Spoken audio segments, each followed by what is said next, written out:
Ever get that shiver down your spine when you hear about near-death experiences? You mean like what happens after? Exactly. And what if it's a kid telling the story?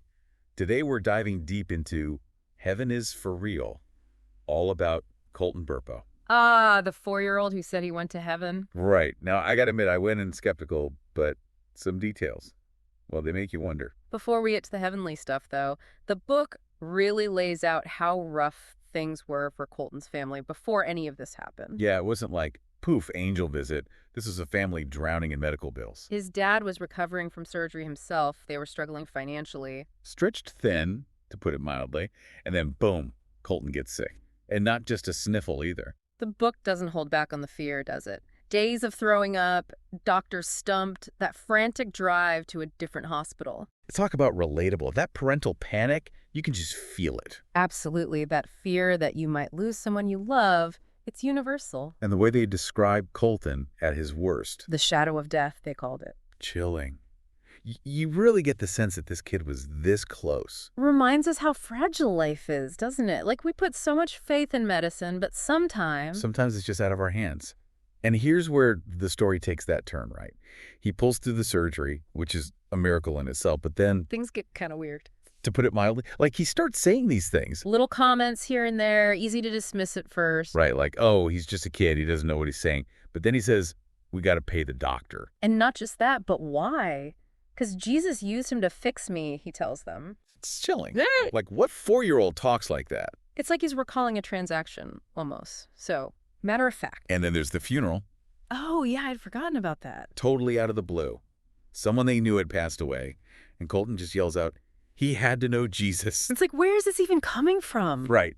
Like, does he even understand what death is at that age? Makes you think about what kids pick up on, doesn't it? What they see that maybe we miss as adults. And it's not till months later, totally out of the blue, he's in the car with his dad, just casually mentions, Oh, I went to heaven. boom, just like that. And that's the hook of the book, isn't it? That shift from medical drama to, is this real? And if it is real, what did he actually see?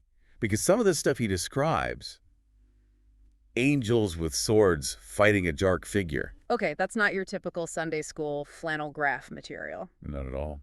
And then there's Jesus wearing a purple sash. Purple, huh? The color of royalty, of the divine. Interesting choice. And it's not just the visuals, right? He talks about meeting his miscarried sister, someone he never even knew existed. He describes praying for his dad while he was in heaven, the same dad who'd been wrestling with his own faith. Yeah, those parts get you right in the feels. Like, could a kid even make that up? Especially details about a sibling he never met, things his parents never told him. It makes you wonder, is there something more going on here? Like something beyond our understanding? And throughout the book, you see Todd, Colton's dad, wrestling with it all. He's a pastor, right? You'd think he'd embrace this whole thing. You'd think. But even he has his doubts. He keeps questioning, trying to make sense of it. That's what makes it so believable, you know? It's not just blindly accepting this little boy's story. It acknowledges that tension between faith and reason, which I think a lot of people struggle with. But okay, one thing that always gets me is the timeline. Colton's like, oh, I was only gone for 3 minutes. But what he describes seeing, doing, Yeah, it had to be longer than 3 minutes, right? way longer. So is our concept of time just totally different in the afterlife? Maybe time works differently there, or maybe it doesn't even exist. It's mind-blowing when you really think about it. Hmm. So after all this, where do we land? Was Colton's trip to heaven real? That's the million-dollar question, isn't it? And I don't think there's a right or wrong answer.